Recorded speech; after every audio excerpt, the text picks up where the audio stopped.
Okay, let's look at how to install the the NetApp Filer Simulator on a Linux machine. In this case, the Linux machine that I have selected is actually your DNS server, because otherwise having only a full-time DNS server without putting any additional functionality means you need to create one more machine. So that DNS server in our case, the group that I am using it is group 0. Name of my DNS server is sl-dns, and the IP address of that DNS server is 172.168.60.1. The machine itself has got only one NIC. Let's verify these settings first. So this is my DNS server sl-dns, and the FQDN is oracleexpert.com. The IP addresses, as of now that machine is having only one NIC. The IP address of that DNS server is 172.168.60.1. This is the same machine where I am planning to install the NetApp Filer Simulator. Once it's being installed and configured, then we can make it work like a SAN. We'll be configuring that NetApp Filer in a SAN mode using iSCSI protocol, and then we would subsequently create iSCSI LUNs. I would start off this with the installation of NetApp Filer Simulator, but let's get to know the machine first. So I am onto a Linux host, sl-dns.oracleexpert.com. The Linux kernel version is 2.6.18-164. Enterprise Linux 5 system.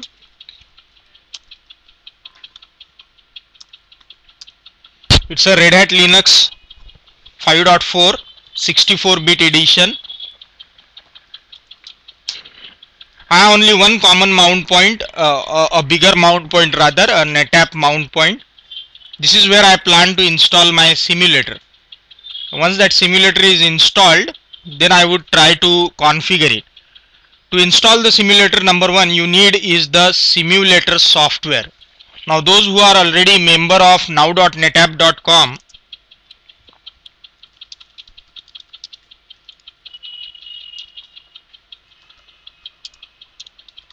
get it from now.netapp.com. It requires a registration, then only you can download it. The NetApp Filer Simulator I have as of now is of the version 7.3.5. It comes in a ISO format. So I already downloaded it from the NetApp's website, and now I am trying to install this simulator software on a Linux host. I need to copy first this software from my Windows machine to the Linux machine, which I have already connected using the WinSCP software. Once the software is copied, remember it's in a ISO format, so I will have to first mount that ISO image, and once that image is mounted, I would then begin the installation of the simulator under this mount point. You would need a minimum of 26 GB free space to install the NetApp Filer Simulator, because NetApp Filer Simulator going forward would allow you to create virtual disks, and it allows you to create 25 virtual disks. So having 25 virtual disks, where each disk can at the max grow up to 1 GB, requires you to have 25 GB of the disk space with some breathing space in between, so that the mount doesn't crash. So I have a breather space here. Actually I have quite larger 84 gig of the free space on this mount point. So far there's nothing there on that mount point except for the bare lost and found directory, which is for a separate partition. So the software has been copied. I have copied it under the roots home directory. This is my ISO image. I am going to mount it. I am creating an empty mount point directory. Then I am trying to mount it as ISO 9660 is the file system type. The file that I want to mount, the mount point location with -option as loop. This is not a physical device. This is a loop back image of an of a CD, which is an ISO image. So I'm mounting it. It's mounted now, available as test. It's a very tiny software of roughly 80 MB. I go to the mount point. Here I am on to test. I can now invoke the installation. Installation is done as an interactive installer using setup.sh as one of the scripts that comes on the media itself. So I have started. It says tell me where you want to install this. I want to install it under this location. This directory does not exist as of now. It will create it on its own. Now remember, you mention a location where there is minimum 26 GB of free space. 25 would be directly consumed by NetApp, if not immediately, at some point in time. So I am saying create the installation location as NetApp sim1. It says would you like to install it in a clustered mode? Simulators can also be installed in a cluster mode. So I can have simulator 1 and simulator 2 in a HA manner, where if one simulator goes down, the other still starts serving the connected target hosts. So I can configure it in a clustered model, but this is not the goal. I am not here to do a storage configuration. The primary objective is just to configure the NetApp Filer simulator in a SAN mode for our grid infrastructure purpose, Oracle grid infrastructure. So I am not going to explore any of those add-on features that are provided by the Filer. They are mainly relevant for those who want to build their skill set onto NetApp configuration as a SAN admin or as a NAS admin. Would you like to install as a cluster? No. It says do you want help and PDF files to be installed? I said yes. It says do you want to continue with the installation? Yes. So it's extracting the software under that NetApp mount point where we had earlier 84 GB of a space, 80 GB of the available space. It says by default the simulator would be installed with 3 pre-created disks. Would you like to add any more disks? Ideally I would like my filer to scale to multiple terabytes, but simulator has a limitation. I cannot add any more than 25 disks. Still I am trying my luck. I said 30. It says no. At the max you can create 25 virtual disks with that simulator. So I said okay, then create the maximum ones, 25. It says the following are the disk types available. The sizes are in MB, real and usable. I can see the size F is of some interest. The size of the disk is 1 GB, but the actual usable space would be 900 MB. So I am selecting my disk size as F. It says tell me which disk adapter this disk needs to be connected. Now I am not talking about a physical hardware. A physical hardware, as I said in our earlier discussion, would have 2 disk controllers. Then it makes a sense to which disk controller I am attaching this disk to. In this case, this is a simulator. Those disks are not real. The disk adapters also are not real. So whether I answer 0 or 1, it really doesn't make any difference. It's all a virtual setup. So I said wherever. It says would you like to use dynamically configured IP addresses after the first boot, or you want to assign a static IP address? I don't want to use DHCP based IP address. Remember when we created a DNS, we have assigned a static IP for your NetApp filer. I am not sure what that IP was. I am checking it out. I am opening another session. The only thing I can remember is the name of my device was SL-NetApp. In your case, you would be having it with your respective names. So I am just doing a NS lookup. By the way, I have configured my DNS server. I am checking whether it's up and running. It says it's up and running. Now I am going to check what's the name, or rather IP of my filer.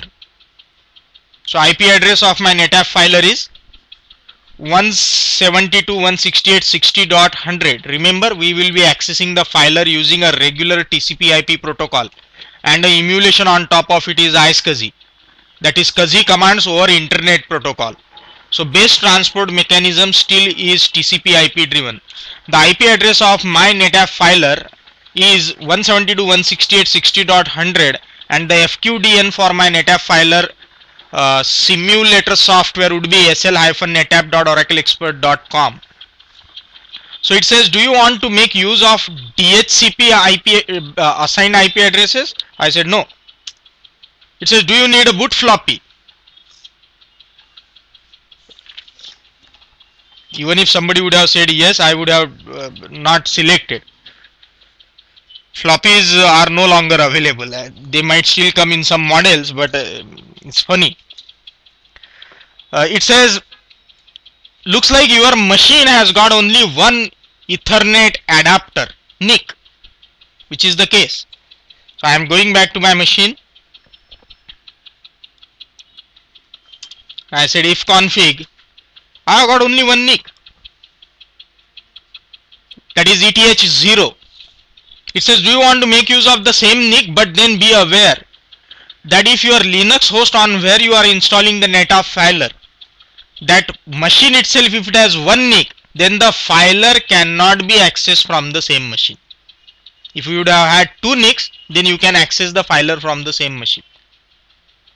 Now the only way I can access this NetApp filer simulator is from other machines in the network, not from the same machine where it is installed, because my machine has got only one NIC.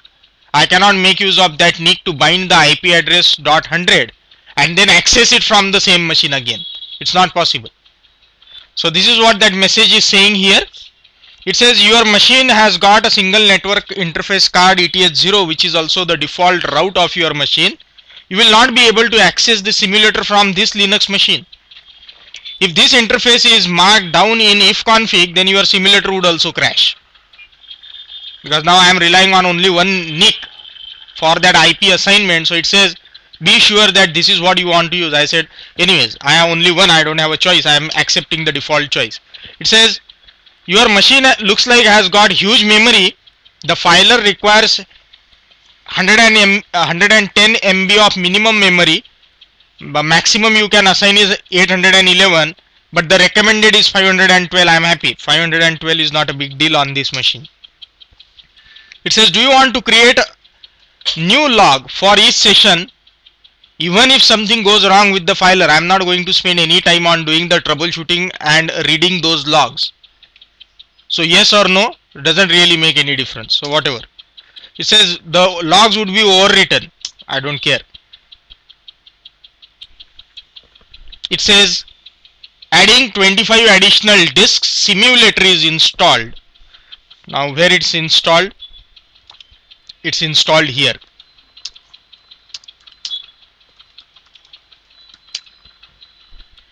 A tiny little software, 420 MB only as of now. Remember, those disks are, I have added is 25 disks of 1 GB each, but the space is not yet consumed. I am under the filer directory. There's a subdirectory called as disks. You see there are green color pre-added 3 disks, white color the ones that I added of 25 disks of 1 GB each. Here the name suggests that those disks are of 1000 MB. Here the pre-added are of 100 MB. But if you see what's the size of each of those disks, it's quite small. As of now, the actual disk consumption is 8K. So once when I start copying data on those disks will grow, certainly not beyond 1000 MB. But as of now, the minimal space is acquired. Using the sparse file concept, the way we create temp files in Oracle, they are sparse file. So even if I say create a temp file of 10 GB, it creates only bare minimum one, a couple of MB. So same way, the disks are implemented using a sparse file facility in case of Unix. My filer is ready. So can I immediately start accessing it? The answer is no. I have just installed it. I haven't configured it yet. So let's configure it. When I finish the configure installation, it says to start the simulator, you can run this command. The location where you install the simulator software, from that location there's a shell script called as run sim. Now I am running the simulator here. This is the first time after installation that I am invoking the simulator. It's going to ask me a lot of questions. Now it would start an interview phase for configuring the NetApp filer. This is required to be done only once after the installation. So it says, you know what type of a model you have. You have got a NetApp filer release 7.3.5, system ID is so and so, system serial number is so and so, it's multi-path supported, whatever. Model is, however, simulator. It's not a physical hardware. It says you have got multiple slots, you have got a SCSI card, you have another SCSI card, another SCSI card, you have got a total of 28 disks, 25 the ones that I added and 3 were already added, giving you a raw capacity of 25.8 GB. You also have virtual SCSI adapters, and I also have tape devices. So I got one unified model with all types of devices. Simulator though. So it says type the name of the host. Read the question correctly here. It's waiting, and all of a sudden that thing was overwritten by some message, but it's still waiting for my input. Name of my NetApp filer host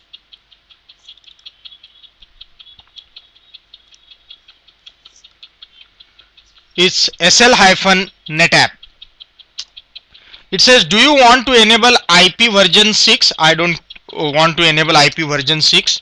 It says, do you want to configure virtual network interfaces? Now even if I say yes or no, it's still going to prompt me for one IP address, and that's the IP address of .100 that you have provisioned in your DNS. So yes or no really doesn't make any difference. I've said enter.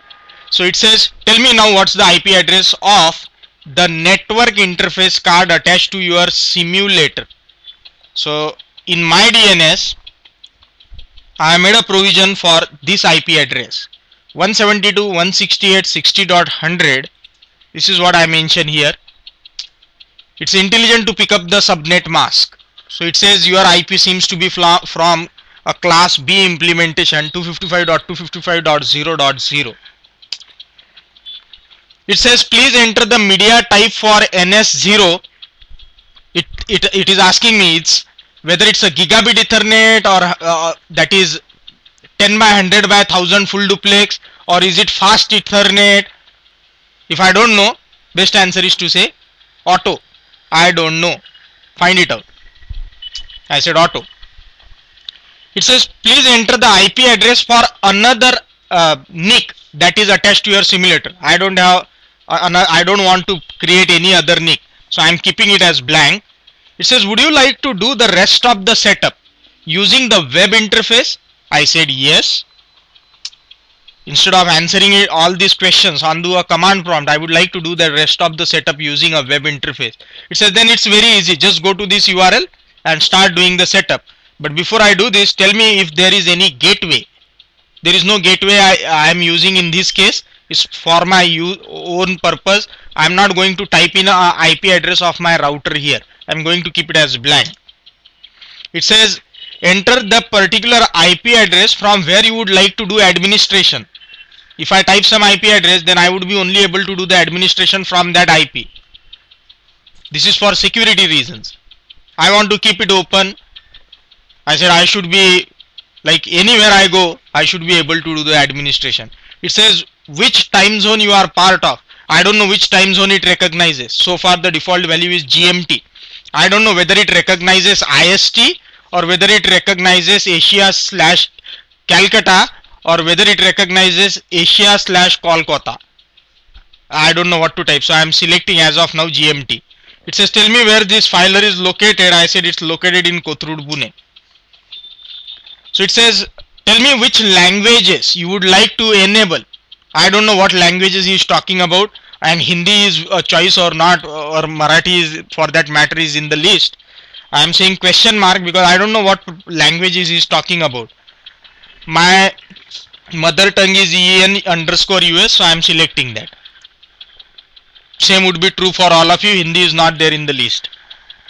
As long as somebody doesn't speak Norwegian, Dutch, Polish, Portuguese, Romanian, Russian, Slovak. I selected EN_US. It says, do you want to run DNS resolver? No. It says, do you want to use NIS client? No. It says, do you want to configure the shell alternate control path management interface? We don't know. It only makes sense in case of a physical hardware. So I said no. It says, tell me what's the password. Very secured, welcome one.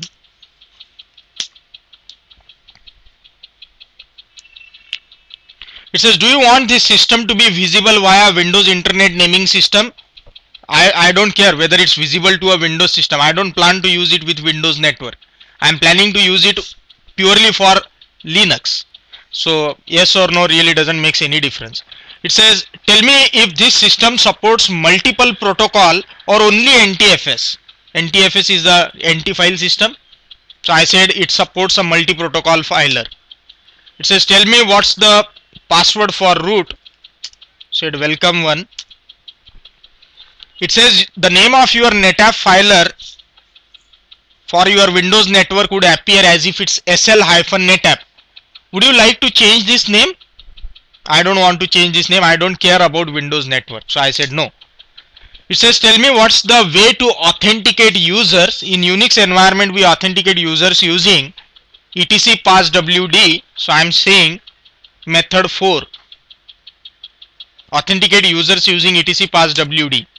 It says which work group that machine would be visible from. It's work group. I don't care. That's it. The installation part is done. Rather the configuration part is done. I am on the command prompt. I am logging in with the password that I typed. Then I am on to the NetApp filer prompt. I remember it showed us sometime down the line that would you like to do the setup using web interface. Now some of the things that I couldn't mention, such as time zone and everything, I would like to change it using the web interface. So I am launching my local browser.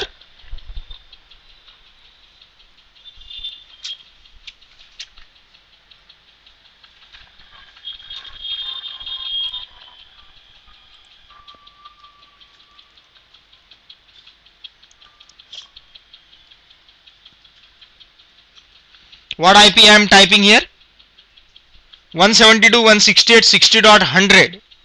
This is the IP address of my NetApp filer simulator /API. It says type in the username, root and welcome one. This is the one that I gave during the installation. It shows here you are. You said the name of your filer would be SL-NetApp. Your password would be 8 times dot. Whatever. Time zone is GMT. Now I can select.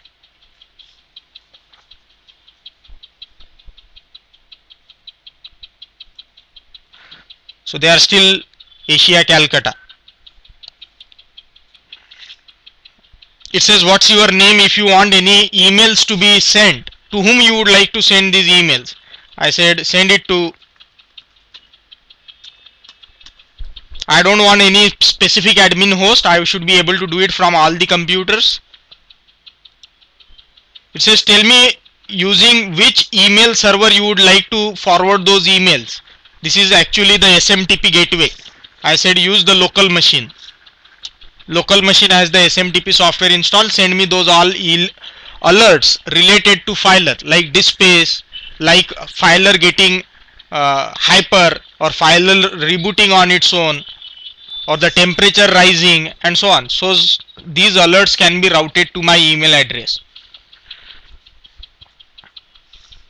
It says this is what the IP address you typed. You didn't provide me with the second one. Remember, during the installation configuration, we only gave the IP address 172.168.60.100. We didn't provide the other one. I don't plan to use it. So it says this was the question that it asked her. I selected auto.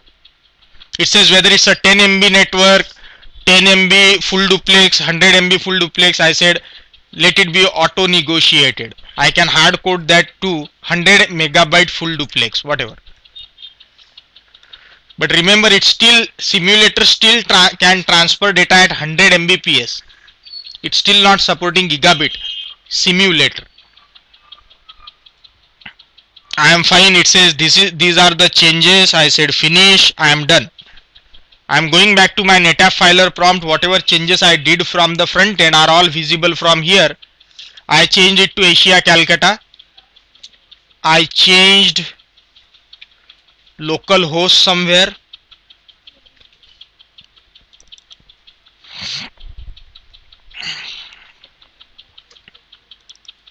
Email gateway to be local host. So all those changes are now there. Next thing is, how do I manage the NetApp filer? Now I have got 25 disks. I need to club them together, do some virtualization, group into some RAID groups and so on. The best way is to go through GUI if you are not comfortable with the command line. I am going to the IP address of NetApp filer to a URL called as na_admin. It takes me to the website of that NetApp filer. Here there's something called as filer view. There's a filer at a glance. So I am going to filer view. It pops up. It says this is the name of your filer. It's a simulator. This is the model. So far you have 1 volume, 1 aggregate, 28 disks, 25 disks are spared. None of them is failed and green as the status. So I have got a total of 25 plus 3, 28 disks. From the right side menu I go to storage, disks, manage. I can see all those 28 disks here. See what is the status of those 25 disks that we added? Spare. I haven't yet consumed them. They are still spare. All of them of the size 1020 MB. Physical size is 1 GB and so on. So I have a total of 25 spare disks. I check what are the aggregates. Aggregate so far is one pre-created aggregate called as AGGR0. Aggregate here is quite synonymous to volume group. Clubbing multiple disks together in an aggregate, and from aggregate we create volumes, and volumes can then be exported, or further that volume can then contain a LUN. So NetApp uses a different terminology set. Typically you take disks, then you convert those disks to physical volumes. Multiple physical volumes are then added to volume group, and from volume group you create logical volumes. NetApp uses a different terminologies. It uses disks clubbed together into aggregates. From aggregate you can then create volumes, and inside volume if you want you can create LUNs, or directly the volume can be exported using NAS model. LUNs you would be creating only when you want SAN model. Clear? So if you have LUNs,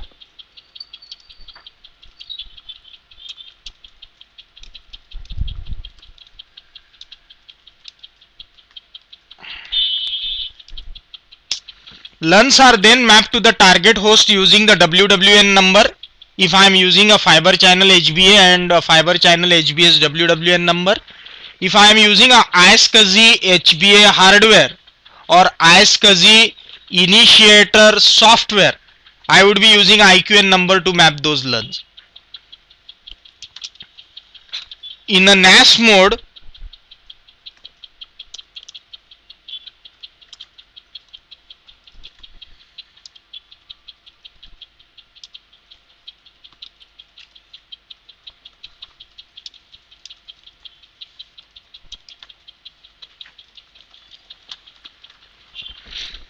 if I am talking in a NAS mode how to configure, I would still create aggregates, I would create volumes, and directly I would export that volume. That volume accessibility can be restricted using the TCP IP addresses. So while exporting the volume, I would say only this volume can be accessed from these TCP IP addresses, and then I can directly mount that volume from the target host. However, we would be configuring it in a SAN mode.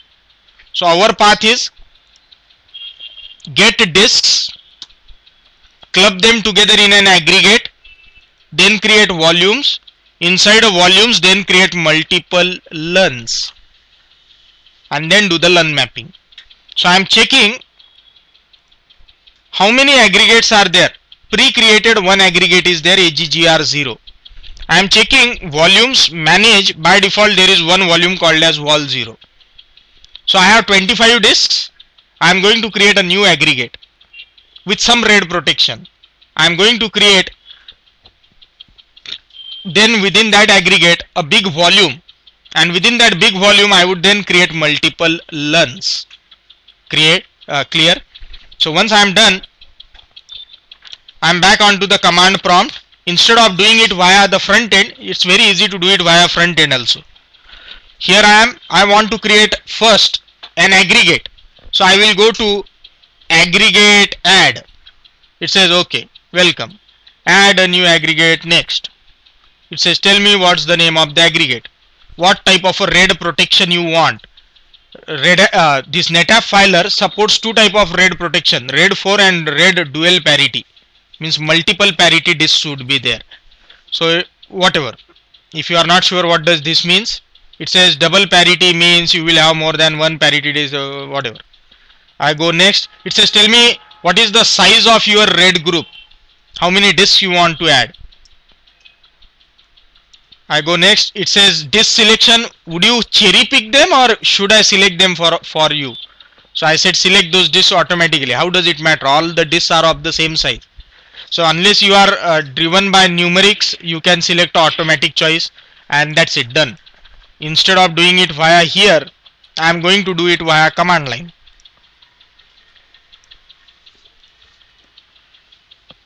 Here I am onto the command line of the NetApp filer prompt. Look at the NetApp filer prompt. I don't know where I am, what to do. The best thing is to do say help. It shows all the commands that are supported on a NetApp filer prompt. I don't know what to use, but one thing is for sure, I can see something called as AGGR. I don't know what this command is. I said AGGR help.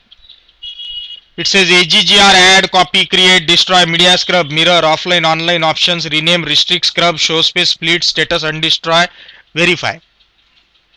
One thing looks add or create more close to me. I don't know which one. So I say AGGR create help.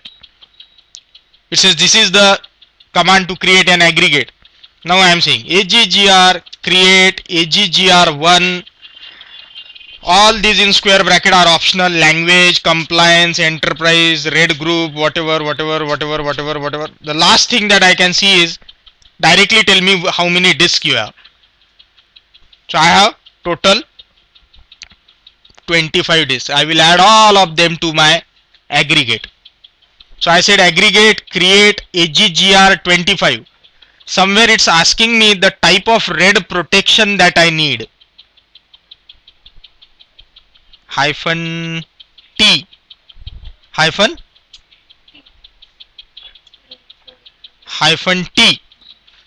-T, it's saying tell me whether it's a RAID 4 or RAID dual parity. RAID dual parity means I would be losing more disks because more than one disks are used for dual parity. But then the good thing is, even if multiple disks fails, I can still recover from it. But I am losing disk space. Now what is more important to me, failure or disk space? Since it doesn't allow me adding more than 25 disks, disk space is more important for me. I am going to select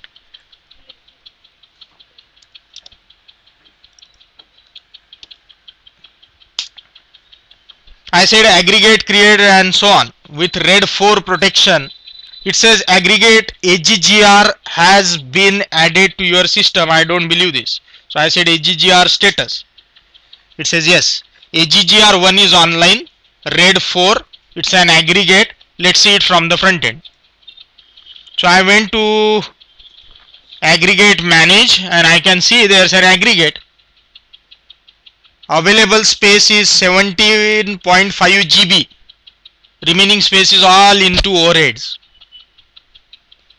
So it's made up of a total of 24 disks. 25 cannot be done because RAID 4 requires even number of disks. So 24 of them were picked up. I go to disks manage, storage, disks manage. So I can see some of them are data, some of them are parity. One of them is spare. Out of 25 we consumed only 24. One is spare, some of them are parity, some of them are data disks. So I have aggregate ready. Next thing is to create volume inside this aggregate. I don't know what command to use, so best way is to say help. I can see somewhere wall. This certainly shouldn't be. This certainly should be for volume. So I said wall help. It says wall create help. Then it says this is the syntax. So I am creating wall create whatever wall 1. Then it's asking me hosting aggregate name. Where it should be created inside aggregate 1. It's asking me for RAID protection if any. So I am saying -t RAID 4. But then I would be losing too much of the space because anyways my aggregate is RAID 4 protected, so I don't need any further protection for my volume. It says how big. Last it says how big. I can go for 17.5 GB at the max. 17.5 GB translates to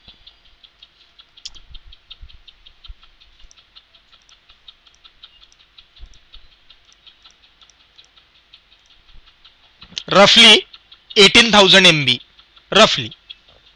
Let's try getting this much space. So I consumed the entire space available on that aggregate for my volume creation. So I said volume create, volume name, aggregate name and the space.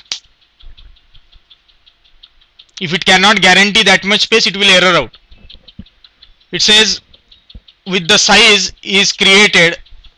I don't believe this, so I said volume status. So now you can see there's a volume called as vol 1 currently online. RAID 4 type protection. I go to volumes and manage. I can see there's a volume called as vol 1 and the usable space is close to 13.9 GB. Remaining is in overheads. Clear? It reserves some space for snapshot purpose. It reserves some space because you shouldn't run out of administrative disk space. So it reserves some space. But for me, as of now, the actual usable space is 13.9 GB. Volume is ready. Next thing is so if I want this volume to be used, I will directly export this volume and start using it. I don't want to use it in a NAS model though. I want to use it in a SAN model. So volume should further be created with LUNs. So now I am going to create how many? 3 into 4 LUNs. 3 GB, 4 LUNs. Means 12 GB of the disk space would be used. Right? So let's create LUN. I don't know how to. So I said help. I could see one command was there with the name LUN. I don't know how to use it. I say LUN setup. You can use help. It says, do you want to create a LUN? I said yes.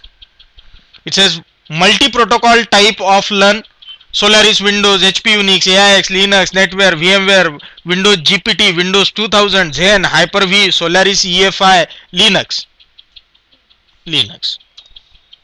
It says tell me what's the path of your LUN. So I said /vol/vol1/LUN0. Device name could be anything. I'm just saying it should be created inside volume 1. So the name of my volume is /vol/vol1. Where from I got it? I got it from here. This is my volume 1.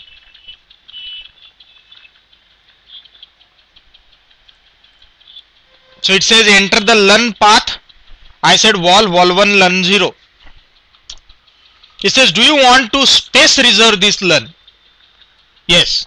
Space reserve means immediately whatever size I say, it will claim that entire space. So I said yes. Space reserve it. Of how big? So I plan to create with 14 GB of disk space, 4 LUNs of 3 GB each. That will consume a total of 12 GB disk space. So I said 3G. It says any comment, whatever you want to type, I don't want. It says now type the name of the initiator group. Coming back to iSCSI basics now. So how does iSCSI works? There's a host which has storage. This host works as iSCSI target. Then there is a host which wants to use this storage.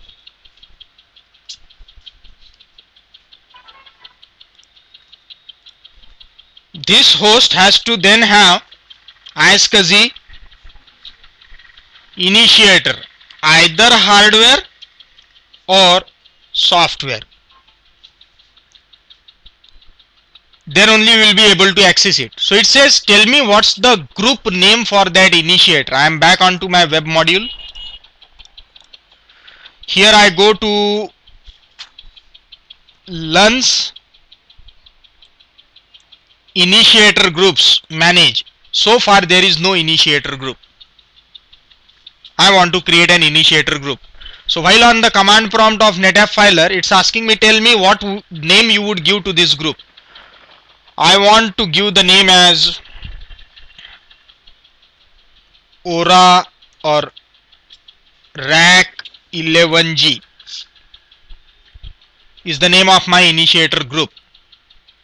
Okay, it says now is it FCP or iSCSI? iSCSI. It says now tell me the IQN numbers of the target machines from where you would be accessing it. Target machines are not ready, so I cannot type that number here. So what I did, I got IQN numbers pre-created. Now when I have those target machines sometime down the line, I will ensure the IQN numbers I type in the IQN file are these. Getting my point?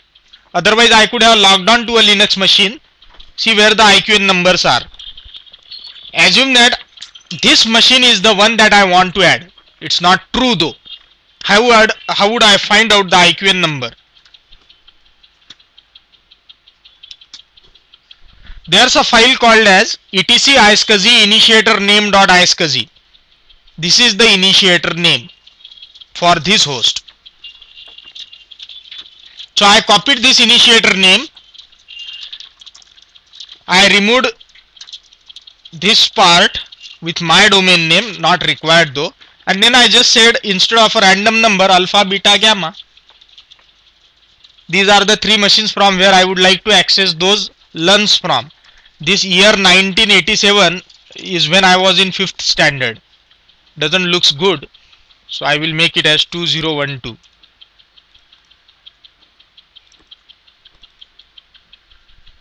Clear? Now it's waiting for me to type in these numbers. Here it says enter a comma separated node names. I pasted first, second,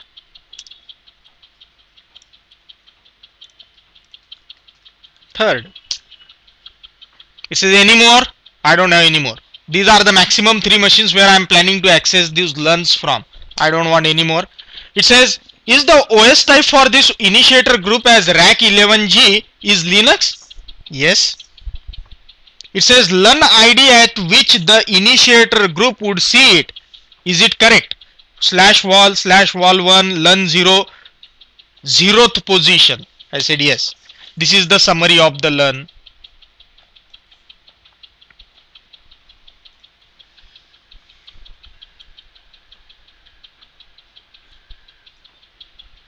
This is the learn I created. Now similar way I am going to create 3 more learns, but let's see what has happened because of that initiator setup. I am back onto my web interface. I said initiator groups and manage.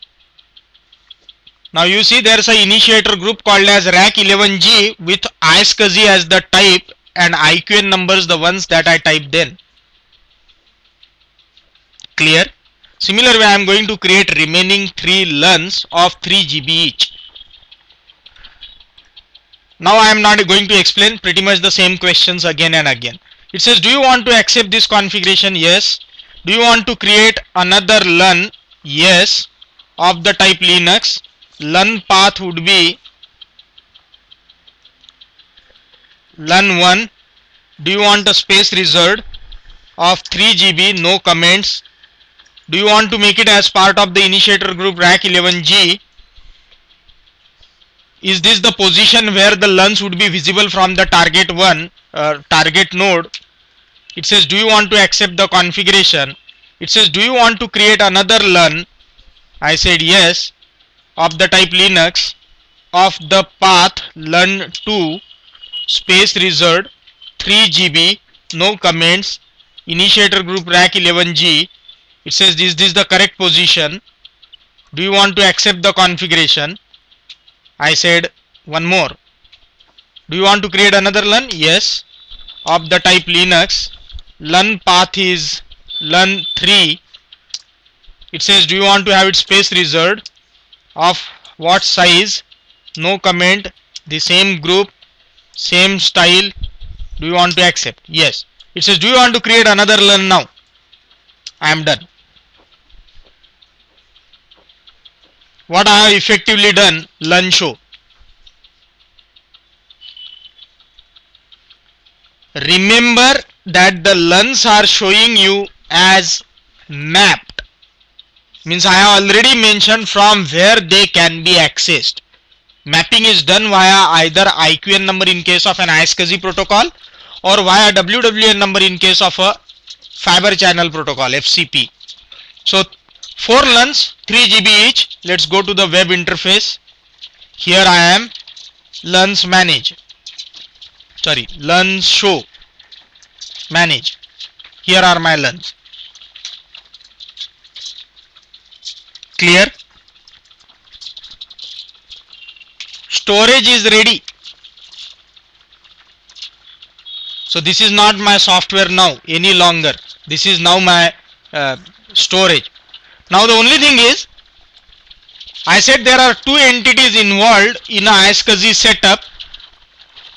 iSCSI target, which in my case is a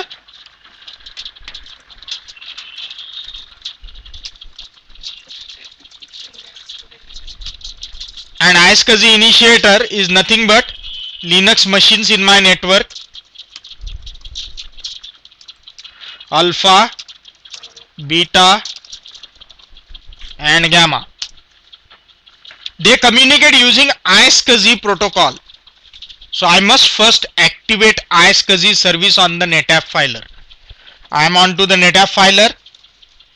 My iSCSI initiator would only be able to connect to me if I offer iSCSI service. As of now, iSCSI service is not up and running. So I said iSCSI status, it says not running. Then I say iSCSI start. Now I check status. Now it's running. That's it. My NetApp filer is now ready. I can now try accessing those learns from any target host. Clear? Okay. Here I am on my Windows. This is Windows 7 box. I go to somewhere, I don't know where. It has got a software called as iSCSI initiator. Same you would have it on alpha, beta and gamma. The only difference is there the operating system would be Linux. So if everything has been configured so far so well, we should be able to see those LUNs from here, right? So I go on to iSCSI initiator. This is just for demo purpose. It says tell me which is the target. Then I can discover. But then will that target allow me to access? Will that target allow me to access those LUNs? Because I have not mapped this.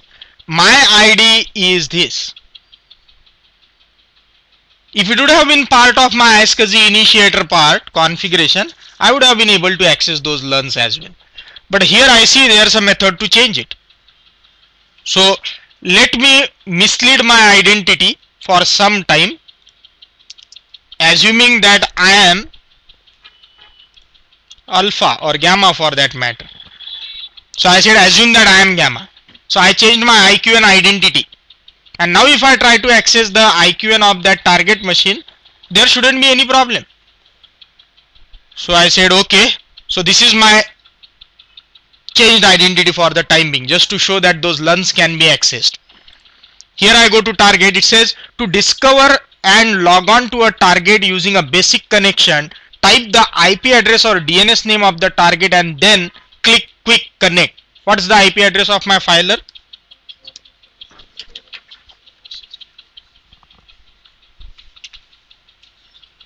I said quick connect. It says found. It says it's IQN so and so NetApp and so login was successful. Before I do this, let me show you one more thing.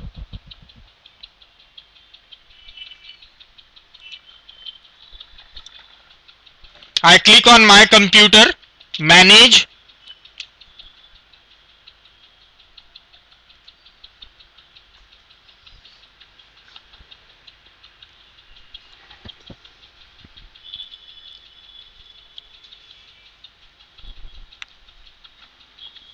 looks like it's really doing a tough management, taking a long time to pop up. Here I am on to disk management.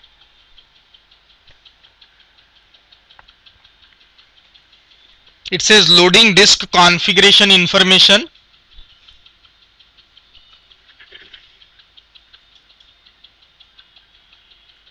See what it says? It found 1, 2, 3, 4 disks. Where from it found? These are nothing but those LUNs. It says do you want to initialize it? You must initialize the disk before logical disk manager can access it. I don't want to do this because I don't want Microsoft to override those LUNs, because then I would have difficulty accessing it from Linux. So I'm saying no, I am not interested. So see, do you see this disk?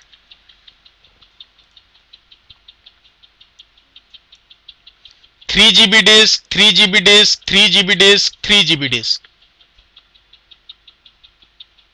So I can now right click.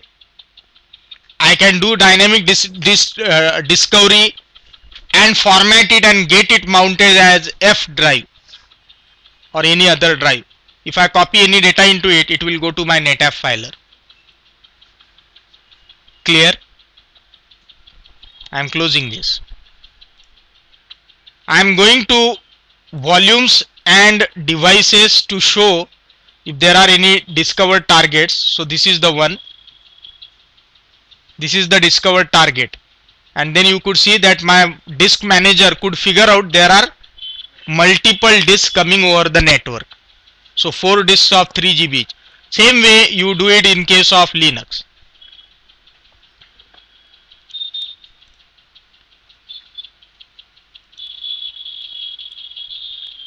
Remember, iSCSI protocol runs on port number 3260. It's using Microsoft iSCSI initiator and the target name is nothing but my NetApp filer simulator. Okay, disks are visible. Good. I'm closing this. Once the disks are visible, your job on the NetApp filer is done. The moment I connected from my Microsoft machine using that particular IP address, my IQN identity, it says new iSCSI session has been established from a Gamma node. IP address is 5.6. 5.6 is nothing but my IP address.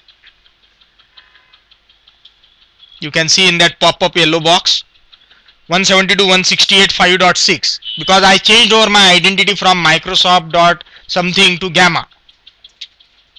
I'm going to change my identity again and I would get disconnected. I don't want to access them from here. So I'm saying disconnect. Now it's showing as inactive.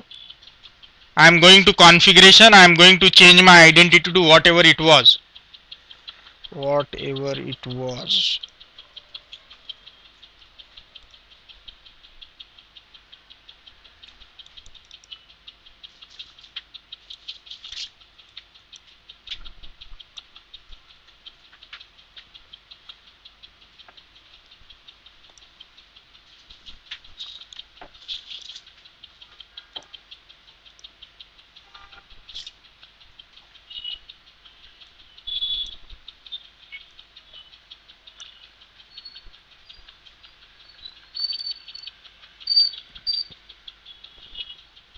Honey Softwares.